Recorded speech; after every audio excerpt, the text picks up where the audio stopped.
Guys maths card पे एक interesting series चालू की है, उसका नाम है प्ले विद मैथ्स। और इसमें बहुत सारे अलग अलग टाइप के क्वेश्चंस हो सकते हैं। ओलंपियाड के हो सकते हैं, दूसरे जेई मेंस के हो सकते हैं, रामानुजन के बहुत सारे अच्छे अच्छे क्वेश्चंस हो सकते हैं।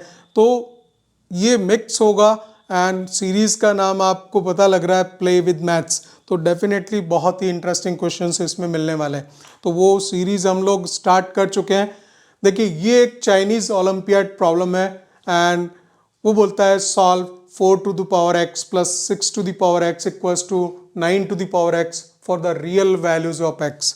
तो बड़ा टिपिकल लगता है अगर सॉल्यूशन आपके पास नहीं हो, और इस तरह के इंटरेस्टिंग क्वेश्चंस को देखने से नए नए आइडियाज़ आते रहते हैं। तो वो चीज़ें आप जितनी इकट्ठी करेंगे तो आपको मैथ्स और धीरे धीरे स्ट्रांग होता है। तो इस पे प्रॉब्लम पे बात करते हैं। 4 to the power x plus 6 to the power x, और देखिए एक्स पूरा पावर में है, 4 की पावर में ये दोनों नंबर्स ऐड हो रहे हैं। तो हमें कोई यहाँ पे क्वाड्रेटिक इक्वेशन नहीं दिख रही है, कोई कंडीशन नहीं दिखाई दे रही है। लेकिन इस तरह के सवालों में एक काम होता है कि यहाँ हम पॉसिबिलिटी देखते हैं कि क्या कोई क्वाड्रेटिक इक्वेशन बन सकती है। तो ये वाला एक ऐसा नंबर है, अगर मैं इसको 4 टू द पावर एक्स से डिवाइड कर दें, dividing both sides by 4 to the power x. देखिए इसको आप डिवाइड करोगे, धीरे धीरे पिक्चर क्लियर होगी क्या होने वाला है। 4 टू द पावर एक्स से डिवाइड करेंगे तो ये तो आप निश्चित रूप से देखिए 4 टू द पावर एक्स ऐसे रहेगा, 6 to the power x divided by 4 to the power x equals to 9 to the power x divided by 4 to the power x. अब दोनों पे जब पावर सेम होती है तो ये तो वैल्यू 1 आ गई, इसमें कोई दिक्कत ही नहीं है।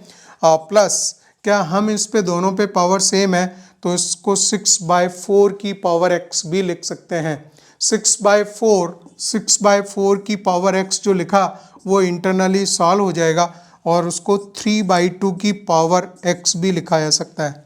और ऐसा यहाँ पे होगा 9/4 है, 9/4 की पावर x आप लिख लोगे। लेकिन फिर देखिए 9/4 की पावर x को हम क्या करेंगे, ये धीरे धीरे क्वाड्रेटिक फॉर्मेट में जाएगा, उसका it will reduce into the quadratic equation. कैसे होगी देखिए, क्या हम इसको लिख सकते हैं 3/2 का होल स्क्वायर 9/4 को, और उसके ऊपर पावर x है तो होल पावर आपस में मल्टीप्लाई होती हैं, तो इसको 3/2 की पावर 2x भी लिखा जा सकता है।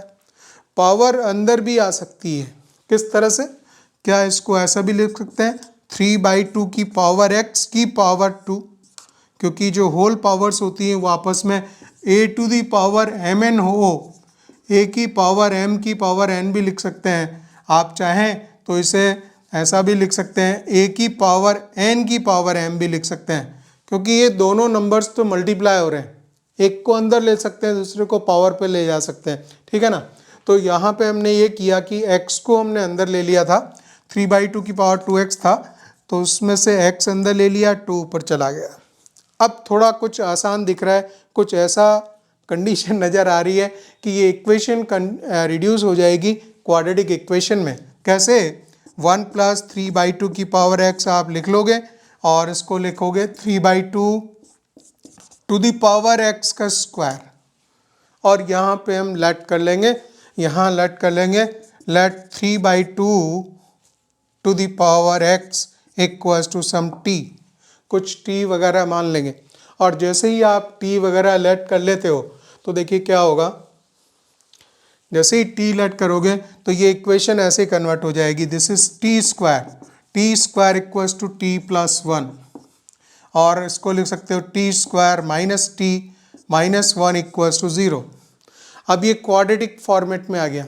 क्वाड्रेटिक फॉर्मेट में सॉल्व करने का यहाँ पे कोई फैक्टराइज मेथड नहीं है, श्रीधराचार्य मेथड यूज़ करेंगे और t इक्वल्स टू लिखेंगे -b, तो -b का मतलब 1 + -b² 1 आएगा, -4 a की जगह पे 1 है और c की जगह पे -1 है, बाय 2a फार्मूला में बोलता जा रहा हूँ और वैल्यू प्लेस करता जा रहा हूँ, ठीक है।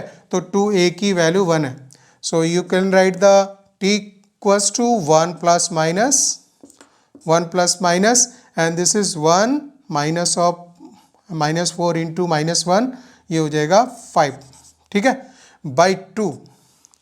अब देखिए यहाँ पे एक बात करनी है, इंपॉर्टेंट छोटा सा पॉइंट है कि एक्सपोनेंशियल वैल्यू कभी भी नेगेटिव नहीं होती।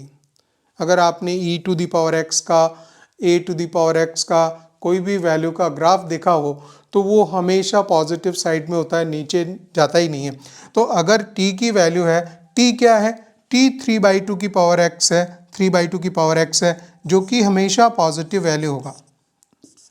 ये इंपॉर्टेंट है, as this will be positive value, तो हमें क्या करना पड़ेगा, इसकी नेगेटिव वैल्यू, क्योंकि t दो वैल्यूज दे रहा है, एक दे रहा है 1 + √5/2 और एक दे रहा है 1 - √5/2। जब हम 1 - √5/2 सेकेंड ऑप्शन को लेंगे तो वैल्यू नेगेटिव चली जाएगी, जो कि पॉसिबल नहीं है।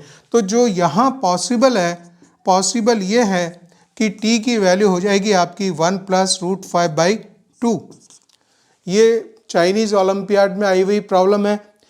पहली बार अगर आपने अटेम्प्ट नहीं की है तो यकीन मानो कि उसमें आप दिक्कत में पड़ोगे, लेकिन अगर एक बार किया हुआ है या इस टाइप का दूसरा सवाल भी किया हुआ है तो आइडिया तुरंत आ जाता है और वही चीज़ क्लिक करती है। और इसी टाइप के सवाल इस पूरी सीरीज़ में मैं लेने वाला हूँ।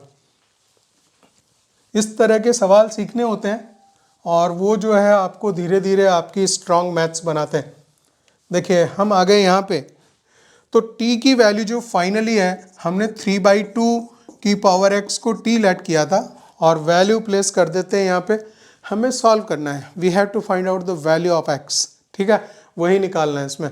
तो यहाँ लिख देंगे इसकी जगह 3/2 की power x equals to this is 1 + √5/2, ये आपने लिखा। अब x कैसे निकलेगा, ऐसी कंडीशन में बिना लॉग लिए x आगे आएगा नहीं। So taking log both sides, taking log both sides, और ये आ जाएगा आगे x log of 3/2 with the base e। ln लिख रहे हैं तो means this is logarithm with the base e, natural log हो गया। और यहाँ पे भी हो गया log ऑफ 1 + √5/2, राइट, दोनों चीज़ें। अब फाइनली आ चुकी है वैल्यू, तो x की वैल्यू हम लिख सकते हैं log of 1 + √5/2 and divided by log of 3/2। तो बस इसको यहीं पे छोड़ देते हैं और वैल्यू अगर सिंप्लीफाई करने के लिए आती है, क्योंकि ये चाइनीज़ ओलंपियाड का क्वेश्चन है और वहाँ आगे कंडीशन जैसी भी दी हो, ठीक है ना, मेरे ख्याल से यहीं तक होगा सॉल्यूशन और इसके आगे हमें कंडीशन देखनी पड़ेगी। अगर वो वैल्यू दे और कुछ 4 ऑप्शन किस तरह की कंडीशन देगा तो उसी पे बेस होता है। इस वैल्यू को हमने कुछ अप्रॉक्सीमेटली भी निकाला हुआ है, लॉग की वैल्यू को इसको सिंप्लीफाई करेंगे, 1 + √5/2 को सॉल्व करेंगे और उसको लॉग निकालेंगे विद द बेस e, और ऐसे ही यहाँ कर सकते थे। लॉग आप चाहें तो विद द बेस 10 भी ले सकते हैं, कोई दिक्कत नहीं है, क्योंकि ये नंबर्स है जिसका कि लॉग लेना है, ठीक है। तो ये जो वैल्यू लगभग आ रही है 1.187 के आसपास इसकी वैल्यू आ रही है, वो आप क्रॉस चेक कर सकते हैं। तो ये चाइनीज़ ओलंपियाड का क्वेश्चन था और इस तरह की बहुत सारे क्वेश्चंस को सीखने से एक आपका जो आइडिया है मैथ्स धीरे धीरे स्ट्रांग होती है। और ये पूरी सीरीज़ आप इसी तरह से देखते चलिए। सीरीज़ का मैंने नाम दिया प्ले विद मैथ्स। तो maths card by BPS channel जो है उस पर इस तरह के मैं बहुत सारे क्वेश्चंस सब जगह से जहां ऑल पॉसिबल जितने भी पॉसिबल मिल सकते हैं मुझे, वो उसमें सारे डालने वाला हूं। इसमें सब इंटरेस्टिंग क्वेश्चंस होने वाले हैं। वो जेई मेंस के भी हो सकते हैं, जेई एडवांस के हो सकते हैं, दूसरी कहीं की भी मैथ्स हो, वो हो सकता है कि रामानुजन की बहुत सारी पैराडॉक्सेस हो सकती हैं या कुछ भी होगा, but there will be you will find some interesting questions in play with maths.